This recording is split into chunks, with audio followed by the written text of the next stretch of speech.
Back when I was a kid and I first started playing Minecraft, I was a pretty big noob. I looked up on YouTube all the best strategies on how to get diamonds, how to kill zombies. I looked up mob farms that probably never worked. I would do anything just to get better at the game. But then I found a special part of YouTube, Minecraft speedrunning. Now speedrunning stuck out to me because it was insane to me that people could beat this game in such little times. I was instantly hooked and I wanted to do it myself. And the more I looked at it, the more I thought to myself, maybe I could. Like I said, I was bad at Minecraft, so the possibility of me actually beating the game and getting a run, slim to none. But the thing was, I didn't have to beat the game to get a world record. There were other genres of runs that I could have done that seemed much more attainable. People speedran getting all types of wool, all swords, a diamond, literally just one diamond. People literally speedran death. And I knew if I stuck to one thing, I could possibly beat a world record. And on June 16th, 2022, that's where this video starts.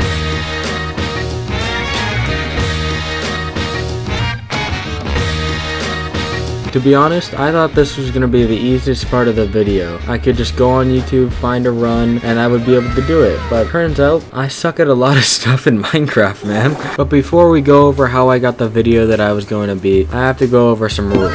Rule number 1, I have to find a run that has already been done. I can't just go and create my own world record, that'd be cheating. 2, the record has to be like somewhat hard for me to beat. If it's just like a easy record that's no beating, then there's no video. Rule 3, I have to find a record that has the entire run in full length so I can see all of it. I scoured the deepest depths of YouTube. I went to Twitter, I went to Discord, I even went to Reddit for a minute. I got off pretty quickly because it wasn't very useful. You get what I mean. This was very hard to find a not used run. Turns out the most popular game in the world has a lot of speedrun attempts. Who would have thought? I suck at all of them. But I kept searching and searching and searching and I could find nothing until one day I was just scrolling through my YouTube recommended and I found this video. The title read out, Destroying a Minecraft Village Speedrun, any % current world record. This was intriguing to me, so I clicked on the video and here's what I was greeted with.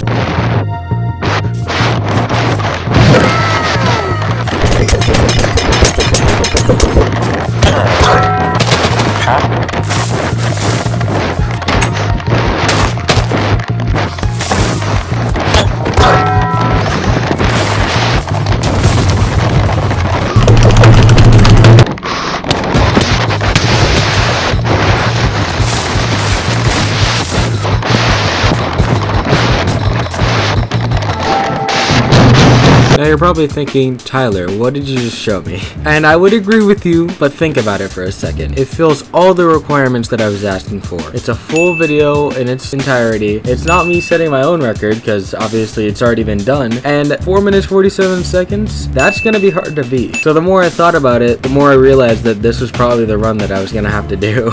And so I began part 2.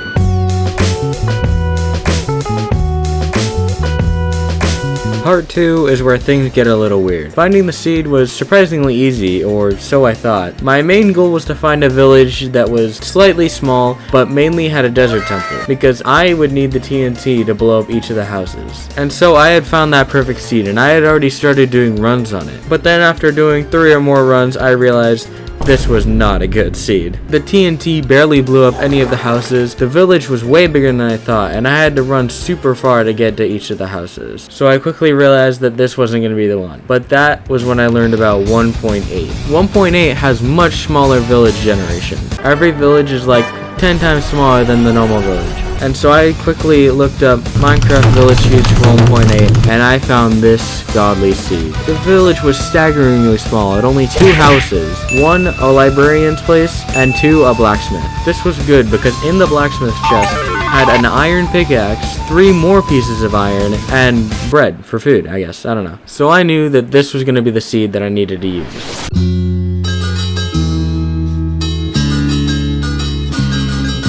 So here's how the first few days of running went. I would start off by running to the village and getting 1 log from the side of the blacksmith building. Then run inside and get all the stuff from the chest. After, I would run to the library, punch the window, and reach the crafting table by jumping. I would craft an iron pick, an axe, and a bucket. Now the bucket was a very important part. I would get the lava from the side of the blacksmith and place it inside the building to see if it could burn down the wood. Now this was a tricky part. I tested so many places to put this lava while also saving time. I recorded each and every second of that lava burning. I eventually found the perfect place to put down the lava every time, and it would roughly burn down 90% of the building. But that was a very rough 90%. That seemed good enough, but there's a big emphasis on the seamed here. So then I began breaking the buildings, and this is where most of the run focused on. I had to find the most efficient ways to break that stone with this iron axe. It was the most time-consuming part of the run, but the most important. Even if I missed a few blocks, the run could have been over. I started with the blacksmith because it was the smallest building, then I would work my way to the librarians. It's also important to note here that I wouldn't count the windows or the stuff outside the blacksmith as part of the village, because they're not actually part of the buildings, they're just attachments.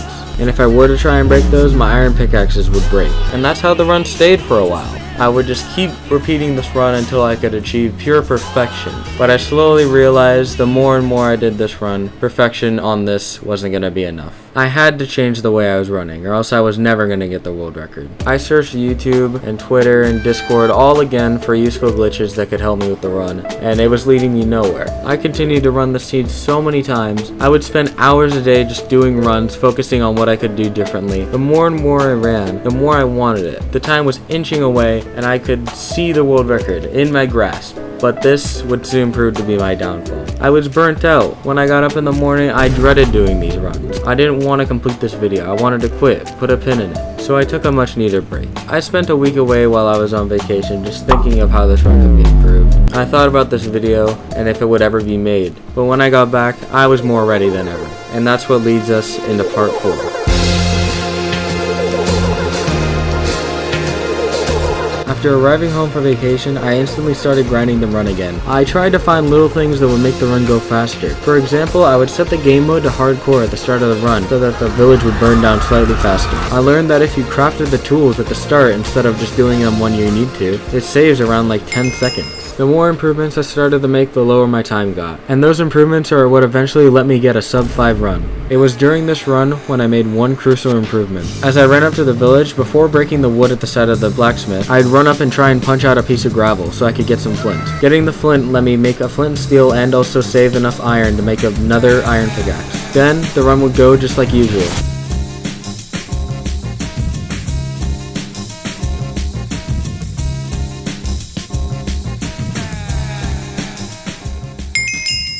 And just like that, I had gone a sub 5 run. But my streak of good runs didn't end there. Right after I got the sub 5, I kept going. And while my time may have been lowered by only seconds, those seconds counted like gold. I was on such a good run streak that night, I knew I was going to get the world record by the morning. Left and right, I was beating my personal best every single run. And that night, I got this run. Like usual, I run to the village, I break some stuff, business as usual, right? But it's at this point in the run when I realized that this part of the wood hasn't burned. So I figured, it's no biggie, I'll just break the block next to the lava so the lava will flow and burn it. And I went on with the rest of the run, not thinking much of it. But oh, how naive I was. You know this wouldn't be a Sad Cat Tyler video if there weren't at least a few bumps in the road, right? I'll let the last part of the run play out in its entirety so you guys can see what happened. Been at this for too long, bruh. No! Are you serious? The lava's not burning them. Why isn't the lava reaching?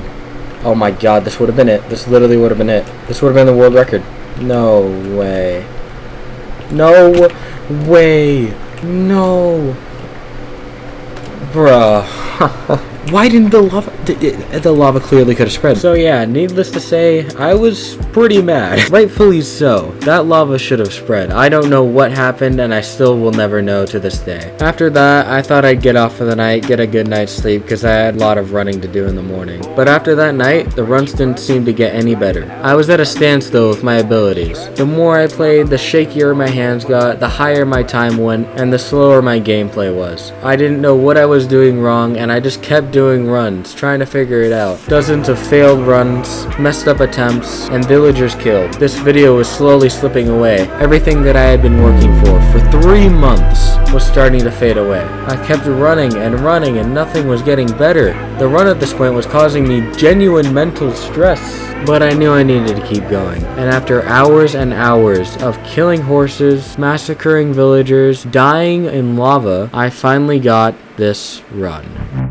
I don't know what was happening that night, but I felt it. Every input, every key press, every mouse click was perfect. I did everything the fastest it could be done. I did all the right movements. I got a perfect burn on the wood. Almost all of the wood broke, and I stayed consistent throughout the entire run. That night, I destroyed a village faster than anybody in the world. Oh my god. Okay. All I have to do is not throw. Oh my god, I'm like shaking now. What the heck? Please, bro. Oh my god, my heart's racing. Just don't choke, That's all I gotta do. Yes. Let's go! Oh my god. Oh my god. I gotta pause my Spotify. Hold on. I did it. I literally did it. 3 seconds ahead. I did it. I did it. And just like that, I had beaten the world record. After 3 months of long, hard work, I had finally done it. Obviously, the record wasn't real, but let's be honest, it was so worth it, so I don't even care anymore. But after all that, there were a few things I learned from recording this video. I hate villages. I don't like villagers. And that was proved throughout the duration of this video, but I thought I'd repeat it again. If you ever want something, you just gotta set your mind to it, put yourself through a whole bunch of suffering, and you can achieve it. No matter how hard you think it is, you can do it. It's just gonna take a bunch of time, but you can do it. I'm never doing speedrunning again. This was the worst video that I've ever had the displeasure of recording and editing. This took 3 months off my life. The doctors weren't gonna know what's wrong with me, and I'm gonna tell them it was because I recorded this video. But yeah, thank you guys for all the support recently. More face cam content on the way. I'll see you when I see you.